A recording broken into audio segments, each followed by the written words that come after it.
Hello, and welcome to another episode of Boundless Body Radio. I'm your host, Casey Ruff, and today we have another amazing guest to introduce to you now. Irvin Dazl St. Louis is an athlete, dancer, street performer, and was a former vegan for 21 years. Wow. Fortunately, after a series of events, Dazl decided to reintroduce meat into his diet in 2017, which culminated in going into a full carnivore diet in 2022. Transitioning from not allowing any meat into his house to going entirely meat based was a dramatic change and certainly surprised his kids. But dramatic changes can lead to dramatic results, and now at 48 and full carnivore, he is healthier and more active than ever. Dazl has been featured on many podcast episodes with some of our former guests and some of my favorite people, including Dr. Anthony Chafee, the host of the Plant Free MD platform, and James Lehman, also known as the Carnivorist on Instagram, who is also the host of the wonderful Carnivorous Chats podcast. Dazl can be found on his Instagram at Regiment Bartendas Canada, and that's Bartendas Canada. Dazl, what an absolute honor it is to welcome you to Boundless Body Radio. Hey man, how you doing? Dude, so good, man. I told you off air, and I totally mean this. You are my voice hero. I think I invited you on just so I can have you talk for like an hour. I'm not going to say anything. Just say whatever. Read off your shopping list if you like. Tell me about things in your house. Like, you've got a great voice. Thank you very much, man. That's hilarious because I don't even like my own voice. Well, you know what? Whenever you listen to your voice, you're like, "Oh man, this sounds awful." Yeah, That's how I feel about my voice. So if you like my voice, hey, it's fantastic, great. It's a great thing. man. Yeah, going down this podcasting journey and listening to all of the episodes that I do when they come out, I've had to hear so many hours of my own voice talking, and I absolutely despise it. I hate it. My God, that's Uh, the worst. I'm telling you. dude, and it's so different too because like when you're listening to yourself all the time, you realize like how many times normal people say and ah and whatever, and it's like I'm micro picking at myself because I hear it and it's recorded. But again, I told our listeners, you guys say it just as much as we do, so take it easy Yeah, on us. absolutely.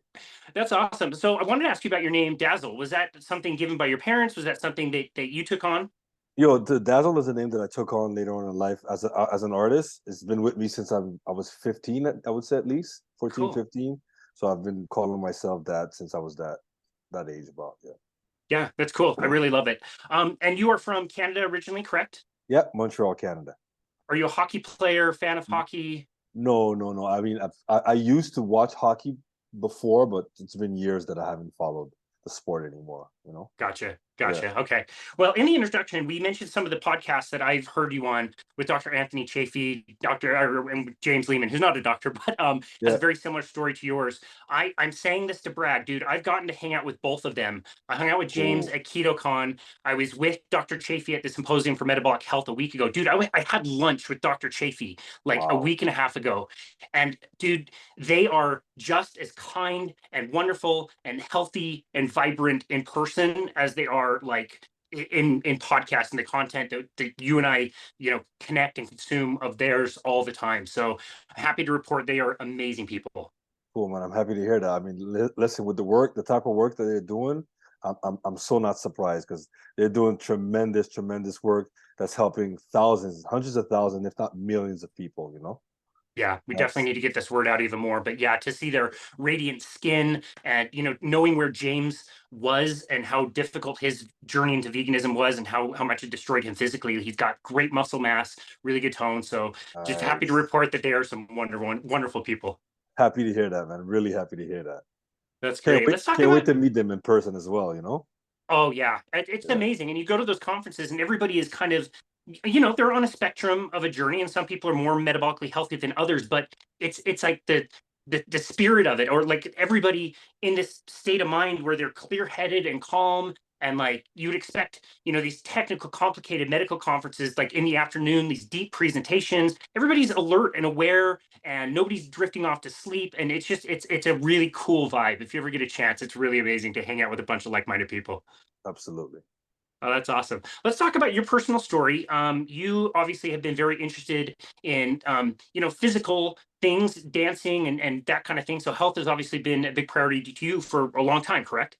Yeah, absolutely. Yeah. I was a dancer. I mean, I started dancing very young, or I would say around 12, 13 is when I got really interested into dancing, that I started even performing. And later on in life, I would say early 20s, very early 20s, I started getting interested in what I was putting into my mouth, and I started reading literature and stuff about foods and you are what you eat, stuff like that. Then I fell into more of a vegetarian uh, uh, narrative about what was better for the human body, and I started getting, diving into what the what I was seeing and reading, and I think there's a particular book, I think it was called the Green Book. I'm not sure, but it was a book that was more, I would say, like a Buddhist kind of type of book, and it really broke down the importance of not eating meat and the animals, the what happens to the animals when you eat them. Anyway, so that kind of book shocked me when I first read it. I may have been 19 or 20 when I read that book. That book kind of shocked me, and that was the first book that motivated me to say, you know what, let me try this vegetarian thing. So and that was my first kind of introduction, and from there, once I started, it was history. I just kept on going for like 20 something years. Wow. You and I both absolutely cherish the book, The Great Plant-Based Con by Jane Reese Buxton, Oh which is yeah. wonderful. Such a great book. She did such an amazing job writing it. We're going to have her on for the second time here in the next few months. So really looking forward to that. And she does such a great job of setting up the different arguments that vegetarians and vegans make. And it seems to me that the environmental impact argument is relatively new, like maybe like the last 10 or 15 years. If you go back and think back on the book that you found, it was really more just the two part where it's the best way to feed yourself, and it's also not doing harm to animals. Is that correct? Was there an environmental impact message at all back then? Zero environmental impact when I was reading that. This it really wasn't all about that. It was more about the philosophy of killing and of the harms that you do to animals and what they feel in the moment that they're being killed and how they're treated. And then later on came all these mass productivity of meat and how they treat the animals and blah blah blah. That came on a little bit later on, but when I first started, I would have to say it was probably 96, 95. When I read that book, it was around 95, and when I became a vegetarian was in 96. Then after that, I went through the whole process of vegetarian, then veganism, where I cut milk, I cut cheese, I cut everything else that was kind of animal based. I never really fully cut out honey, which is something that I kept even though I was quote unquote called a vegan, but I wasn't eating like no dairy, no obviously no meat, and that's pretty much what my routine was, my Oh, diet was. gotcha. Gotcha. Okay, so let's start with the transition of whatever you were eating before you read that book to transitioning more into vegetarianism. Was that a huge jump for you, or was that like pretty easy for you to do? Well, it was a huge jump because already culturally speaking, I come from a Caribbean background, Haitian background, and there's a lot of meat in our in our diet. There's a lot of carbs, but there's a lot of meat. So for me to go from completely cutting off meat was a spectacular thing, because now I'm going to have to deal with my family. I'm going to have to deal with the cultural structure of that decision. Whenever I go to my parents' house, I mean my aunts or cousins or friends or whatever, that's it's gonna be, how do you explain that stuff to them? For them, it's a completely foreign thing. It's a crazy thing. So therefore, just on that level, making that decision was very intense. Then you go to the other aspect of, okay, now that you have to deal with people socially, culturally. Okay, now it's the other aspect of, okay, now where do I get to find everything that has no meat? Now, when you go to restaurants, when you travel and this and that, we're talking about over 20 something, almost 30 years ago that I was doing this, that I started this. So it was very different back then, and the impact was, the pressure I find was way more than what it is today.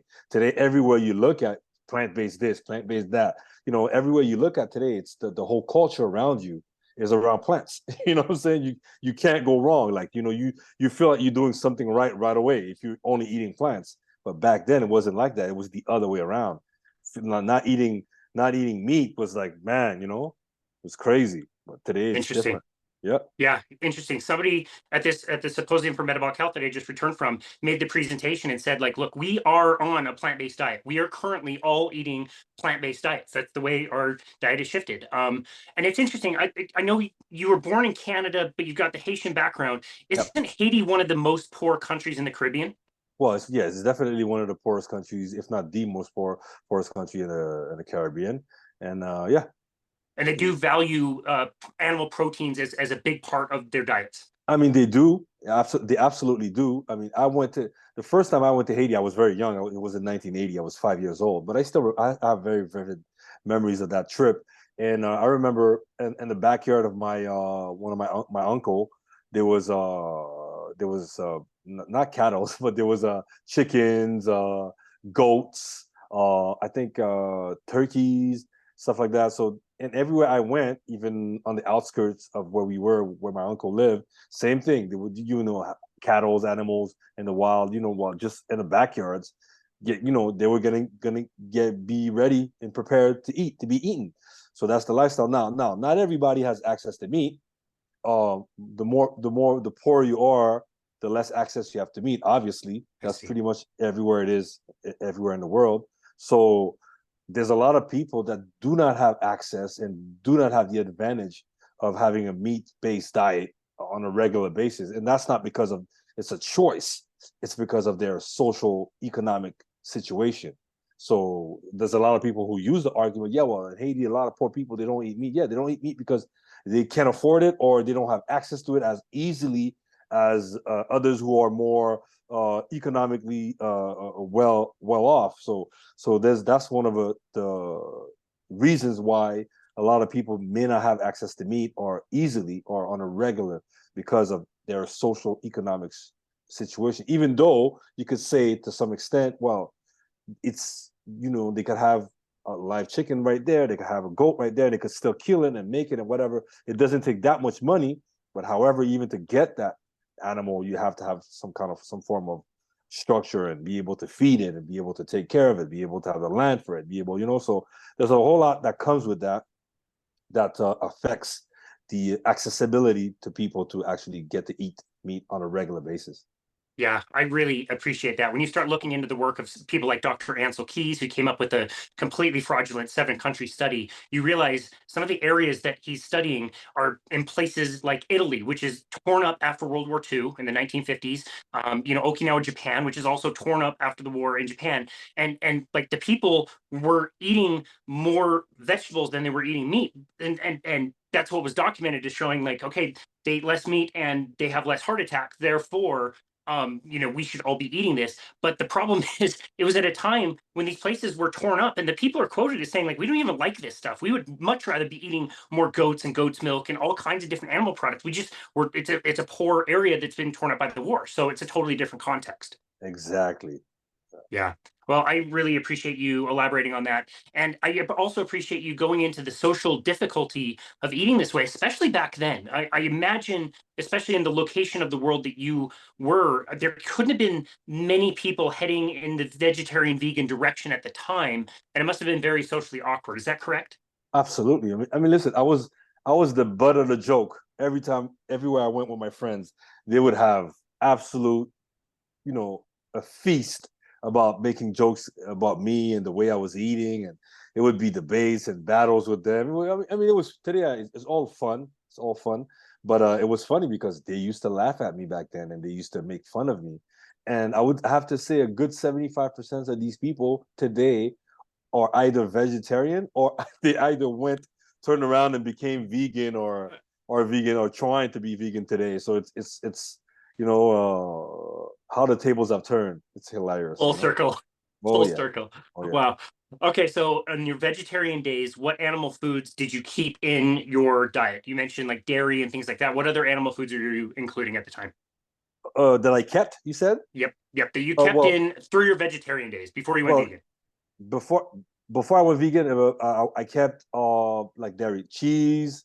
I would still have once in a while. I had cut milk, but everything dairy, I would still indulge in what was dairy and a little bit of fish also. I would eat a little bit of fish as well. And after that, once I decided to say, you know what, it's okay, no more animal products. I cut off the cheese, anything like milk, and even the fish for a while. So what happened with the fish is I would cut off everything else, but fish would always come back. I would go without fish for like a year, 2 years, 3 years. Then the fish would come back for a year. Then off the fish for another year or two. Then the fish would come back. So the fish was the only animal product that I kind of kept here and there, inserted here and there in my diet throughout the whole time, you know?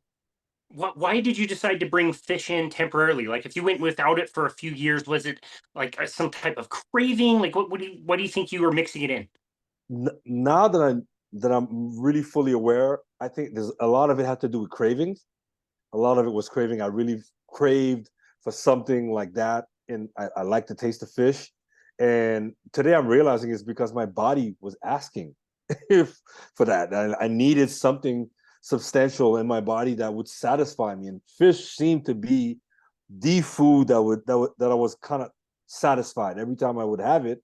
I mean, I'd be hungry a few hours later, but in the moment that I ate it, I was very satisfied. So Hmm. I think that's why it stayed in my diet. And for me, it was something that was I felt less guilty to eat fish than to say, well, let me just go eat chicken or beef. So, even Yeah. for philosophically speaking, I think it was something that for me made me feel better to eat fish than to eat anything else. Gotcha. It's so interesting. Your story and James Lehman's story have so many different parallels. Like, he grew up in Bermuda, he moved to Canada. He would, do the plant-based thing and watch his health suffer, but then fish was the thing that he was always craving as well. And I Yeah. wonder if a lot of that comes from coming from an island where that would be very much available and have wonderful seafood and lots of really great fish. That's super interesting. I want to talk about your health. And again, we'll kind of stay more in the vegetarian kind of days before you transition vegan. How was your overall health as you are focusing your diet on eating more plant foods? I mean, prior to eating um only plant foods. I would have to say I wasn't. I mean, I was always an active kid because I started dancing very young and I took it very seriously. So it was my passion. So physically speaking, I was in good shape. When I think about it today, I was in very good shape. I didn't have no apparent ailments that I could say I could pinpoint and say, oh, my transition now this went away when I became vegetarian vegan. So at the beginning, I can't say that I had any ailments because I was very young. I was 19, 20 when I became, I think, is it 20 or no, a little bit later on, maybe 21, 22 is when I became vegetarian. So I was in, I mean, healthy shape, peak top shape, dancing a lot, training a lot. So for that part, I would have to say the youthfulness of myself and the activity took over everything else. I Yeah, was I was in good condition, physical condition because of that. gotcha. Youth is wasted on the young. If we would have known some of this Yeah, stuff yeah, back then, we would have had a different life. Okay, yeah. so awesome. So feeling good, doing the vegetarian thing. Tell us about the transition onto a vegan diet. So yeah, so then after a while, I used to live with a roommate at the time, and we both started this together, and we're like, you know what, we really need to get deep into this. We got to be serious about it if we want to, go all out and really focus on our health fully. We got to cut off the dairy because dairy is terrible for you and blah blah blah. So then I would say a year or so or two into it, that's when we decided to say, okay, it's that's it. We cut off the dairy completely. No more dairy, no more milk. And whenever I would try to eat milk again, oh man, my stomach would go off. I would, like diarrhea or excessive farting, excessive bloating. Like so, therefore, so then I was like, you know what? Yeah, milk is really bad, so we really got to cut it off. Yeah. So so therefore, that's I would say around 2 years into it. That's when I decided to nope, enough of this dairy stuff. We want to go full out. So to get more into finding out about more plants based like recipes and since I'm from the islands, and back home there's a lot of stuff, ground foods that we substitute for quote unquote meat. So therefore, I navigated towards that those foods. A lot of plantains, a lot of cassavas, a lot of sweet potatoes, all that kind of foods. I completely diverted myself towards these foods, and they became an essential part of my diet.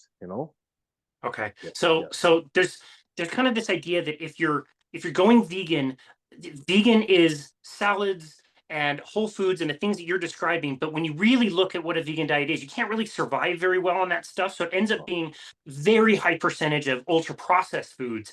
And yeah, you're going to have some vegetables, but the whole diet can't be vegetables. So it's not enough calories. no, So no. did you find that you were eating a lot of ultra processed foods as well? When I first started, not as much, because like I said, I would like there's so much varieties of food and our culture that I was able to sustain on a lot of that stuff. But now the more you advance, the years go ahead. Now you have the soy protein products, which is one of the stuff that I used to eat, to indulge in the beginning, was some soy protein cubes that you put in the pan, you fry them or whatever, and they almost taste like meat, but they're like soy proteins. So there would be that. I would buy them in packages in Indian restaurant, Indian markets, or West Indian markets, and you'd find them. So that was my beginning of processed, ultra processed food. But later on, it became even more apparent because now the 2000 came about, I would say mid 2000, 2005, 2010. That's when all the other products start coming out, like the fake meat this, fake meat that, blah blah blah. So then I started getting into those things. Then so now you start to realize that a lot of the stuff that you're buying, everything is packaged, and there's like 15, 20 different ingredients, 30 different ingredients, 40, 50 different ingredients, and all the stuff that you eat. But you say to yourself, you know what? It's not meat. How bad could it be? But yet it's full of vegetable oils, full of a bunch of other stuff that you can't even spell: tofu, soy protein, and this and that. So there was so many other stuff that was in it that was detrimental for our health, that I realized that in the long run, you're in far worse place than you were before that. Yeah, yeah, for sure. You get a really good idea of this if you turn the packaging for like a Beyond Burger or Impossible Meat or whatever. You read the Yeah, ingredients. You're like, these are not ingredients that I would find in my kitchen. Like this is not a healthy food. This is coming from China. These are ingredients flown all over the place. This is not environmentally better in any particular way, and it's definitely not better for our health. exactly. Wow. Okay, so back to motivations. Now your motivation for the two of you going vegetarian to vegan, was it more health or was it more planetary and animal kind of rights kind of approach? It was a lot of both, but I would say more health, you know, but it was still also the animals. We Yeah. definitely had that somewhere on the side of our mind, on the back of our mind. We definitely thought about that as well. It's such a great motivation. It's such an awesome Yep. misguided motivation. It's you Yep. love the planet, you love animals, you don't want to kill them, you don't want to be part of it. It's Yep. again for somebody who's young and influential, it's such an enticing message because you really feel like you're making an amazing impact. How long was your honeymoon period? We hear with tons of people that they go vegan and it's awesome. It feels great. I mean, listen, my honeymoon period was, hey, you know what? I have to say, when I did this, I didn't cheat. Besides the fish, obviously here and there, and sometimes falling back into the cheese. It's not. I didn't cheat. I didn't crave to go for meat or this and that. So for me to have lasted 21 years, it's because, man, you know what I mean. I was really dogmatic about this, very very much dogmatic. And I did not associate anything physical that was happening to me to my diet, because for me, I'm doing the perfect diet for mankind. This is the Garden of Eden way of eating. You cannot tell me anything else. This is my belief. This is how we're supposed to eat. God put us on this earth to eat this way. We're not supposed to kill animals, and when we do kill animals, we are sinning gratefully. Like we're not. We're going against the grain of what nature is telling us to do, and blah blah blah. So basically, I kind of followed this philosophy for so long, and it was very wrong. Yeah, if I go time travel back to when you were kind of in the middle of veganism, if I would have tried to tell you some of the things that you know now about carnivore, would you have been able to like engage me in a conversation? Would we have gotten to an argument? Do you feel like you could have defended your thoughts pretty well at that time? We would have definitely got into a conversation. It may have it could have went where it would have been an emotional conversation where probably I would have get agitated and very passionate because I was very passionate about this, And so would I have I understood or heard what you said? I would have listened, but I don't know if I would have registered everything. Probably I don't know. Like I'm seeing that at the level that I was, facts. It's almost as if facts didn't matter. It's like Yeah, when you're dogmatic about something, a lot of times facts don't matter, and I can see it now. There's so much facts that I'm laying down to people, that I'm talking to people when I have a conversation about this, and I'm bringing out some things that are irrefutable, but the facts don't matter. If they believe in something, and it's gonna shatter their perception, if it's cognitive dissonance, they're completely gonna be thrown off, and they don't want to deal with it, and it's gonna completely shatter your reality. So therefore, they'd rather stick to what they know and what they feel comfortable in, and which is pretty much the state that I was in when I was a vegan. So to me, we would have had the conversation. Absolutely, I would have never cut you off, but it would have probably been a heated debate that I yeah, would have definitely lost, but not have thought that I lost.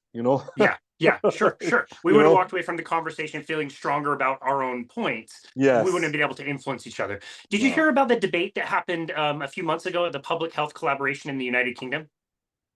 No. It was with Sean Baker. Was Sean Baker there? Sean was Yes. there. Dr. Chafee was there virtually, so I got to talk to him as we were at lunch last week. Okay. Did you hear anything about like how it went? No, I actually I heard it was happening, but I never really got the feedback from it. Could you tell me a little Yeah, bit more about it? I'm Yes. I'm so I'm so glad that first of all it did happen, and second of all it was respectful. So right off the bat, that's I think all of us agree. Anybody in the carnivore space wanted to see something like that happen, but also wanted just to have an honest conversation and not to argue and to bicker about things, but to just get people's opinions. And that's very much what you're describing is exactly kind of how it went. There were a few doctors that were carnivore, a few were more vegetarian. One, I believe, one was like pure vegan, and it really was like this is a science versus this is my personal feelings and emotion. One of the doctors helped cured her daughter's like IBS on a plant-based diet, and so that was a really emotional conversation. Again, nothing got thrown out that was bickering and fighting each other, but there was, from the sounds of it, a lot more emotional buy-in on the one side versus how people are in this world. Like they are so careful about the things they say, what they claim, what they're absolutely not claiming. We think we know this, we're not really sure about this. Here's what we know about our evolution or whatever it is. Like it's the facts, like you say, are really clear. And people are very careful about that. When you drift over to the other side that's more plant-based, it's like everybody knows that you should eat more fruits and vegetables. And it's like, well, that's not really a scientific fact. You know what I mean? So very interesting that you kind of have that same experience. It is more of an emotion than it is like facts, actually. Absolutely. Absolutely. I Mm, mean, obviously, now that I look at it, I realize that there's no way I could have went well into my 50s and 60s feeling this way if I kept on eating the way I did. There's yeah. no way, because Wow. already, well into my 40s, I was already starting to feel all these kind of pains in my body, and slowed down tremendously in my dancing because of it, even in my training. There's so much pain, my knees, arthritis, inflammation, my lower back, my arms, tennis elbow, golf elbow. There was so much physical ailments that was happening to me that I was like, man, is that my future? Is that what I'm going to have to deal with? Is that what it is to age? So I started accepting my fate and saying, you know what, this is probably what it is, until I fell on carnivore, and I was like, this is impossible. I cannot believe that all my life I thought and believe in this way of eating, and now I'm realizing that this whole time I was wrong. I was doing it wrong. I mean, the idea of wanting to be healthier was there, to search and to go towards a better lifestyle. It was all there, but the means that I took to get that better lifestyle was all wrong. And it was the other way around. You're eating the perfect diet. It's the best diet. It couldn't be that for I, sure. I don't today. I have to say I can't. I don't see any other way. I don't see it any other way. Uh, I mean, I don't even get into debates anymore with people about it. I just give my point about it, and if they say something, I say, listen, well, I've been doing it for a year now. Look how I feel. Look how I look. Uh, a lot of the ailments that I had before, I don't have them anymore. Explain that to me. So if Yeah, I'm saying, and I'm talking about myself, but I've watched in the last year, I've watched hundreds of testimonies. I don't know how many episodes of Dr. Shafee's and Sean Baker's and the likes that I've watched throughout the year. I've seen so many. So and I started watching the content in January of 2022. That's when I started watching the content, and I was like, man, and I haven't stopped since then. Up till this day, I still watch here and there. I watch some other testimonies, and I'm happy to see that more people are getting into this. More people are realizing that this is a better lifestyle for the majority of the people on the planet. I'm sorry that's to say, but amazing. that's what it is. Yeah. That's amazing. Wow. Okay. Well, that was a perfect segue, actually. I was going to ask you how your health was kind of deteriorating. You mentioned a lot of physical issues. What other things did you notice? Tell us about like what you were noticing in particular, like with your brain or emotionally. Were you noticing that you were also deteriorating in those ways as well? Brain fog is one of the first things that I have to say that I've noticed once I started the carnivore diet that affected me, that completely disappeared. And it is the main reason why I started the carnivore diet. But watching all the podcasts that I was seeing, I noticed a lot of people mentioning brain fog. At first, I was like, "What is brain fog? What the hell is brain fog?"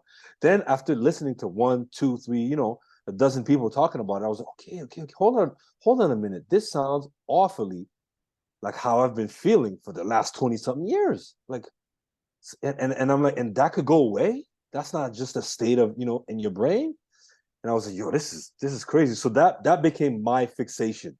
I was like, well, if that works, I need to start it just to get rid of this. So that was the reason why I started it. Once I started, then I realized, man, I was a very anxious person, very impatient. I dealt with the depression. So many of these psychological issues fixed themselves. The way I dealt with people, the way I dealt with adversity. I'm dealing with adversity till this day. The day I'm dealing with stress, the way I'm dealing with it, so many things is so much different. I'm so much calmer. I don't over exert myself with negative thoughts and worrying and this and that. If it's going to happen, if it happens. If it doesn't, it doesn't. I take things so much more calmly than I used to, and it's something that I've noticed. So anxiety wise, depression, brain fog, these are the three main things that I have to say that practically, if not completely, disappeared from my life. 2 weeks into my carnivore journey, this is like the second week in April of 2019, when I realized that what I didn't even think of, my anxiety, was like gone and replaced by exactly what you're describing, a calmness and an ability to deal with stress in just such a more chill way. That stunned me, man. That was so crazy. You mentioned brain fog, and it's so ubiquitous that people talk about it, and we everybody experiences it, so it must be normal. We did an entire episode with a counselor, Nicole Laurent, all about brain fog and how serious brain fog is. Like, this is the beginning of dementia. Like, you should take this Wow. really, really seriously. If you're in your 30s and 40s and feeling foggy and forgetful, like, that is something to pay attention to and get in front of now, and start to fuel your body and your brain with a different fuel, namely ketones, because you're heading down the wrong path. So it's so amazing that you were able to find that, because I kind of agree. I think I don't think it's great.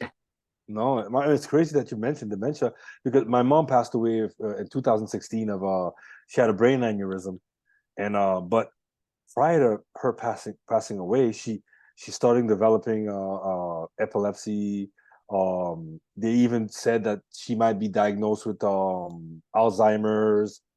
So I think she was going towards that. She never got God forbid she passed away, and I'm kind of happy that she passed away before all of these things develop in a way where it would have made her, invalid. It is something that she prayed never to have to deal with. But however, that's the direction that she was heading towards, like dementia and Alzheimer, and she already had epileptic seizures here and there that developed because of her brain aneurysm. So I believe that these could have been this could have been a fate of mine if I continued the way I did. Yeah, totally. Yeah, I watched my mom pass away of cancer, and we were doing all the right things back in 2000 when low-fat diets and lots of sugar, which is the exact opposite thing you used to be doing Yep. for cancer. So Yep. you did the best you can at the time. Yep. And I know that was a really dark time for you in your life, and it was also about a year, I believe, that we mentioned in the diet that you kind of stepped away from veganism. What did that look like for you? Um. I'm I guess, yeah, let me clarify the question. yeah. Like when you decided that you were kind of going to not be a vegan anymore, Okay. how difficult was that for you? Because you mentioned something earlier in the conversation, which is cognitive dissonance. Like that's a really tricky thing to walk away from something that you thought was the very best forever. Yeah. So how was that mentally and emotionally for you? And what things did you start adding back in? Okay. Well, what I started with chicken to start off, but what happened is prior to me going back into meat, I was like, my body was just for some reason I was at the point where, man, I one day I'm home, sitting at home, and a massive craving overtook me. Massive craving. I have to eat meat. And mind you, 20 years, I'm a vegetarian vegan. None of this ever overtook me like that. And all of a sudden, I have this massive craving that I can't control. So I just got up that day and said, you know what? Screw all this. Screw whatever I believe. I'm going to go get a plate of meat. So I go out there, run to a Haitian restaurant that was not too far from my house, get a plate of meat, chicken with rice, and that was it. That was my first introduction back to meat, and I never looked back after that. Wow. Yeah, I started consuming meat again, went to red meat, and it didn't affect me. I said, you know what? If I eat this and I throw up and I go to the bathroom like crazy, I'll stop it. I did it. It didn't affect me where I thought it was gonna affect me. Diarrhea, massive heartburns, or stomach ache. It didn't. So the second day I did it again. Following week, so on and so forth, and I kept on eating meat since 2017. I would say, yeah, yeah. Wow. Socially, no problem. You weren't like in the back corner of the No, no, no. restaurant or I didn't anything. care. I wasn't gonna be that guy. I was like, you know what, people. I started eating meat again. That was it. I didn't. Wow. I didn't try to. Yeah, people they were surprised, obviously, but they were like, okay, okay, wow, what happened? I was like, you know what? My body just asked for it, and I just went for it. That's it, Wow. and no explanation given. And from that time, between 2017 and 2022, is when I started realizing, my body's breaking up. I could have attributed that to say, well, it's because I started eating meat, but I have to say that I was starting to feel some of these things way before that. Yeah. So then I knew it wasn't that. I knew it wasn't the meat. And then when I did fall on the content about carnivore in 2022, early 2022, that's when I said to myself, you know what? I took a whole full 8 months of just watching pure content, indulging myself, reading articles, reading stuff, getting books on it. And I said, you know what? I really need to get to the bottom of this. And that's when I decided to start in August of 2022. Wow, that's amazing. One of our Yeah. former guests, his name is Jake Vasquez. He was a former vegan as well. He describes his craving for chicken very similarly to the way you were, but he was living in Australia in a vegan community. So he literally had to sneak out of the community, buy a rotisserie chicken, and sit under some tree away from the community. He said he just tore into this thing like a Oh wolf. man, that's hilarious. uh, okay, so introducing more meat was what did you resolve any of the issues up until 2022? Nope, because Nope. no, because I was a heavy carb eater, Yep. so it's something heavy seed oils as well. Yep. Heavy sugar eater, like a lot. I used to love juice, so I consume sugar, seed oils, and carbs on a regular basis because for me, those weren't things that I needed to eliminate. I knew that as a trainer at the time, I knew that okay, I gotta diminish them, but not eliminate them. I thought they were essential. We needed to have carbs in our diet. It was absolutely essential. You gotta have carbs or else. So for me, I never eliminated these things because of that. So therefore, I did not see no difference in my health because of that. On the contrary, it started getting worse because of that. See. Yeah, I see. Okay, so it's January 2022.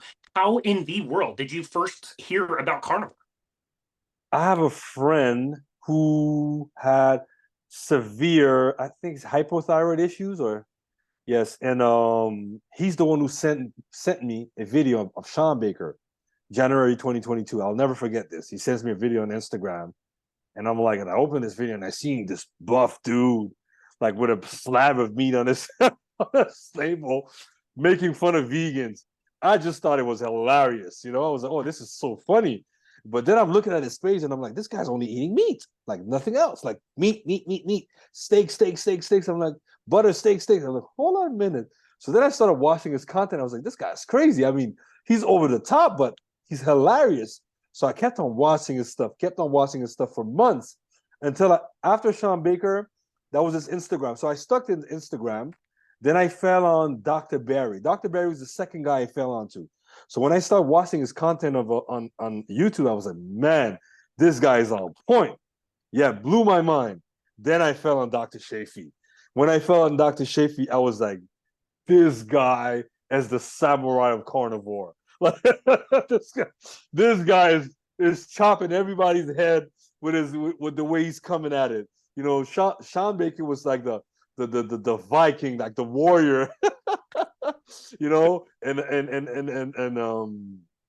what's his name? Dr. Barry was like the more of the scientist, the doctor of it, and Shafi was just like he was just a samurai. He just came at you with these facts, and the way he just came at you, he was ready to debate anybody, anywhere, anyhow, and he's always ready, always ready. And I just loved the way he came about it. And I started watching. I ate their content like no tomorrow. I would download their content on my YouTube, and I would watch that. If I would have a 3-hour ride, that's what I would listen to, back and forth, and on a daily basis. And 8 months of doing that stuff before I started doing the carnivore diet. Yeah, that's amazing. I think our listeners can definitely relate to that obsessive quality of like once you Oh stumble yeah. onto this stuff, Oh and there's a yeah. huge lie that has been perpetuated about nutrition. It just grabs you, dude. Like there's nothing else you want to learn about or read or listen to. Yep. Okay, so jumping to August, was it August 1st you decided your first day, sometime in The the middle? first week of August. First Okay. week, maybe the 11th or 12th, something like that. First week of August, because I had went to camping with my girl and her son. So we went camping, and coming back from camping, I had kind of started keto during that summer to say, you know what, more meat, more fat, less carbs. But first week of August is when I said, you know what, carnivore. That's it. Went to Costco, bought my slabs of meats, and I said that was it. It's on butter, meat, and that was it. The rest is history. And chicken was something that I barely ate till this day. It's something that I'll eat it here and there, but it's the least of my meat. It's not the meat that I'll go for at first at all. That I eat chicken whenever, I don't know, there's nothing there, and I want to grab something quick, fast. Let me just grab a piece of chicken, prepare it, whatever. But that's it. I Yeah, don't mess with chicken like that. more red meat. Way more red meat. Way more Yeah. red meat. Yeah. Were you doing eggs as well? Eggs as well, as also eggs as well. Yeah. A Nice. lot of Okay. eggs. Yeah. Awesome. Yeah, me too. So tell me a little bit about what you were feeling. If you can go back in time a year ago, can you remember which things started getting better in what order, or was it all just within a little bit of time everything was better? 2, 3 weeks into it, brain fog, gone. Then knee pain, joint pains. My knee pains gone within a month and a half. No more knee pains, no more back pains, no more arm. I had my arms.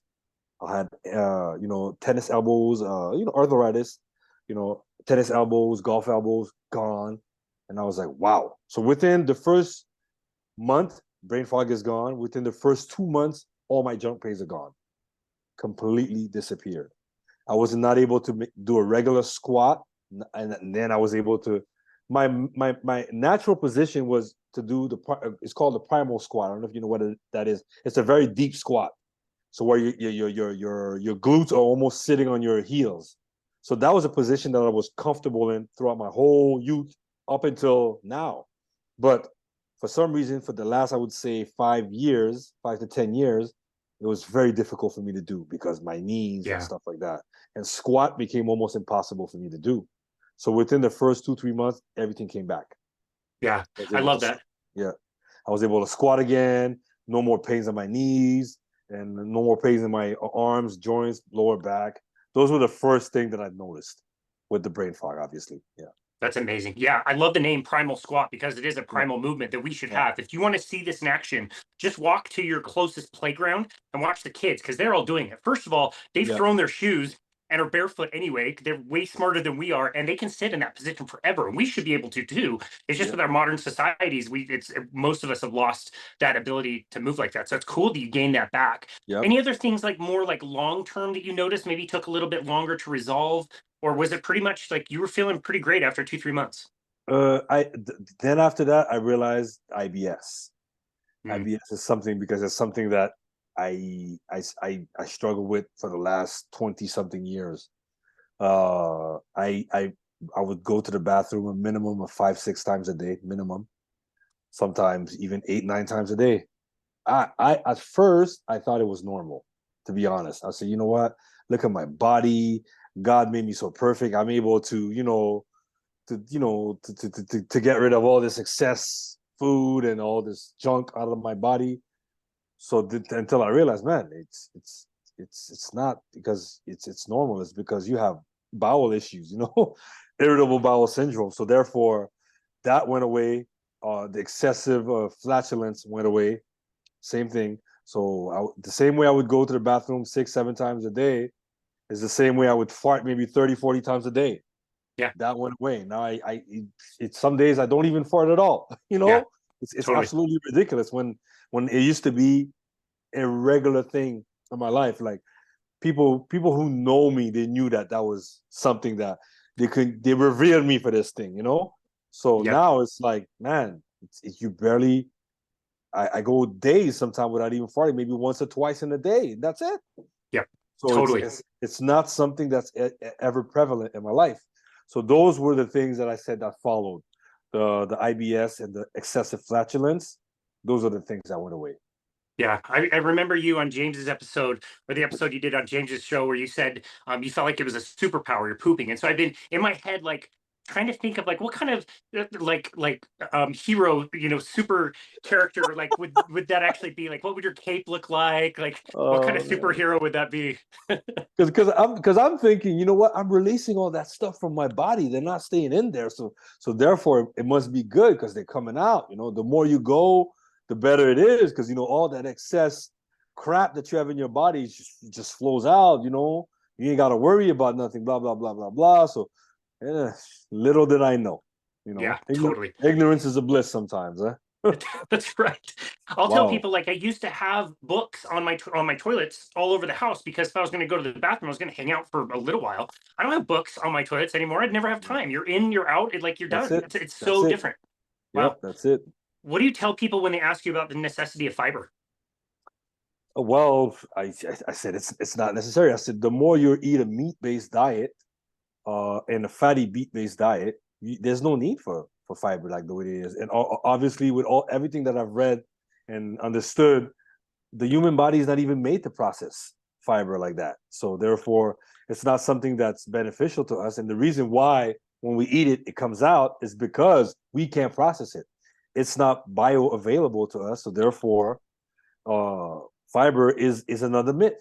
Yep. It's another cultural myth that's been taught to us. Again, big farmers, and the Ansel Keys, and the Ellen Whites of this world, and the Kellers of this world, and all these things are fabricated narratives in order to have us consume these things more and bring us back to the pharmaceutical because we know now we have this disease. We need to get this drug to help us with this stomach issue and blah blah blah blah blah. So it's a whole cycle that I believe it benefits the corporations and the big pharmas. That's right. Yeah, that's right. And conversely, if we take that same cellulose and fiber material, feed it to a cow has the you mentioned bioavailability, has Yeah. the ability to ferment that into fats. I don't think a lot of people realize cows run on fats just as much as we should be because they're fermenting and making fats out of the E- grass. Exactly. And I think that's what a lot of people fail to understand. And they say, yeah, well, what about gorillas? Look at them, they're so muscular. I say, well, do you know what gorillas do? How their body's able to process that into fat? Like they turn all of that green stuff that they eat into fat. You know what I'm saying? Huge, huge Yeah, guts. They've got big jaws with yeah, teeth that are different than ours. We just yeah. slipped from them and took a different path. It's totally different. It's not the same context. Um, you mentioned you mentioned a lot of really interesting names and Ellen White and Kellogg's. I'm curious to know what's been some of like the craziest stuff you've ended up learning about nutrition since coming down this path. Man, I mean, you know what? One of the craziest stuff I would have to say is that how this whole nutritional culture, I'm gonna say it like that, how it's a religion. Like I came to realize how this whole way of eating, the food guide, and the types of food that we have to eat, a balanced diet, more greens, more fruits, more all of that stuff. I'm realizing how more and more of a religion it is than a actual reality. So people believe in this stuff like, like God came down and gave him the tablets, of truth. And this is what it's supposed to be for us to be better. And that's why I'm realizing why people are so invested in these things without even realizing. Some people are complete atheists, but when it comes to that stuff, they're complete believers. You know what I'm saying? so, Yep. so I'm like, the whole nutritional culture is a big religion, man. Yeah. That's it's a big religion, and when you look at behind that, seeing obviously with the whole thing with Ellen G. White, who was a Seventh-day Adventist prophetess, and this she influenced so heavily these big corporations such as Kellogg's, who was a avid Seventh-day Adventist follower. Then you kind of understand the direction, and you can kind of see why this is such a religion today. You know. Yep. Totally. Totally. That's such a great point. And with religion, like you can belong to any religion. Like we think the same thing in nutrition. If you want to be vegan and plant-based and whatever, that's fine. Go for it. Like we'll support you. Just know the facts. You should understand the actual facts of nutrition before you Yeah. make that decision. What does your diet look like today? Have you been able to reintroduce some plant foods, or is it very Oh, strict? Where are you on there? I'm pretty strict. The only thing once in a while I'll have is a salad burger, meaning like my burger is wrapped into a lettuce wrap. That's it. Once in a while I'll have that. Otherwise, the fruits is very only fruit that I indulge. I introduce fruits again, which is pineapple. That's the only fruit that I eat once in a while. Also, it's not often, but I'll eat it. If I crave for a fruit or if I want something sweet, I'll have a pineapple. That goes well with my body.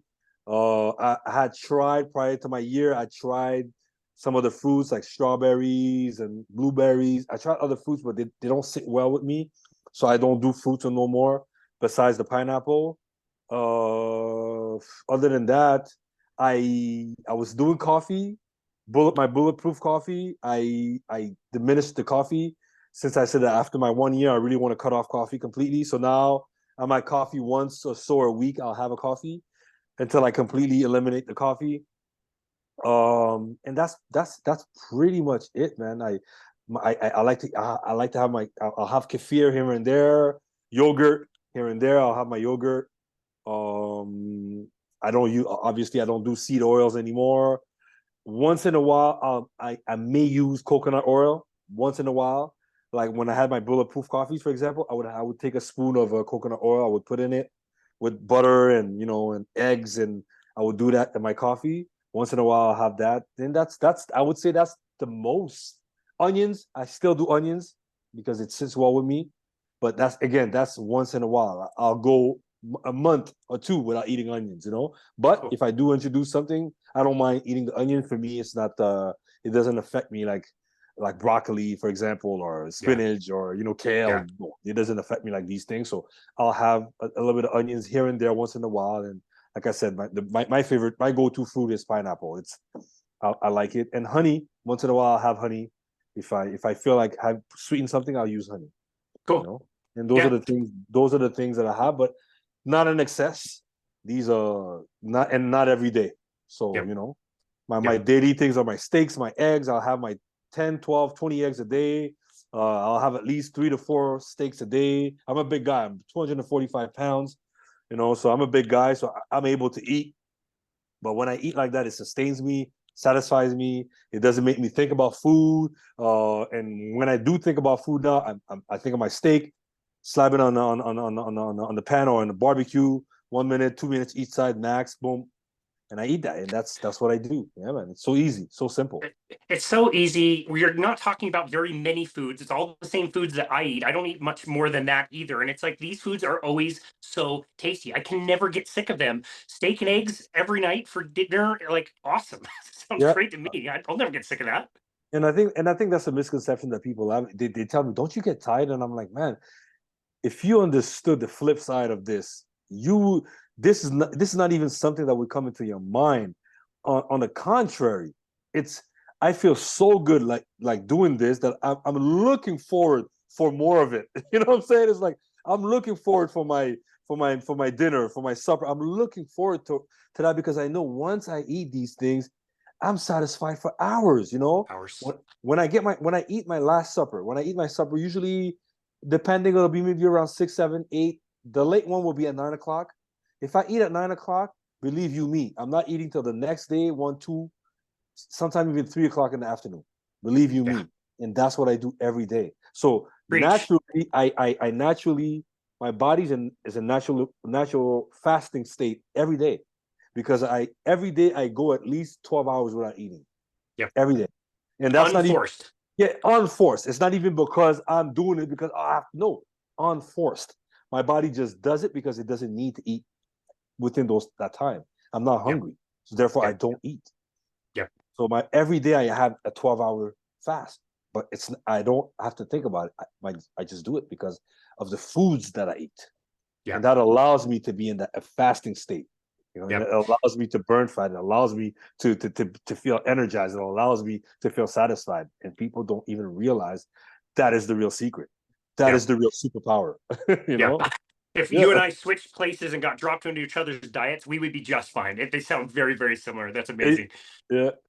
So once you've fixed yourself, obviously the next thing you want to do is help other people. And appearing on podcasts like ours and Yeah. James, Dr. Chafee is an awesome way to get your message out. It's how I Yeah. found you to begin with. And I really respect that. And what other ways do you think you've been able to help people kind of get this information? Do you think you've been able to help people in your family, your friends, and inner circle? Yeah, what kind of changes have you seen around with the people around you? Well, with the obviously with the help of the podcast and also my social media now, I post a lot of stuff.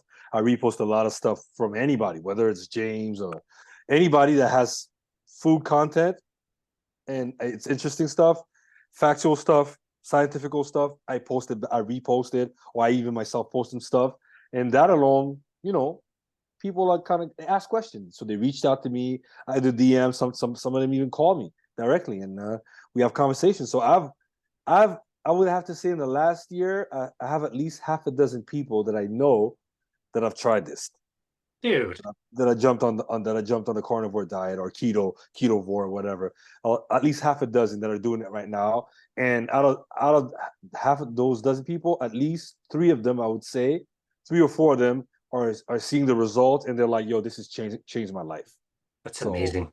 yeah, That's amazing. One of my favorite compliments to get is like, not only did the person that I helped introduce into carnivore diet, not only are they doing well, but all of a sudden they just impacted 3 other people. So yep, our actions have these amazing yep. ripples, and half a dozen people. That's not the entire population, but those are lives. Those are people that are benefiting from your example and your story and your willingness to learn about this and share this information. It's just so awesome, dude. I have very much been looking forward to chatting with you today. I'm so glad we took the time to be able to do this. I really appreciate you and your content and all that stuff. Where can people go to find you to connect with you and your work?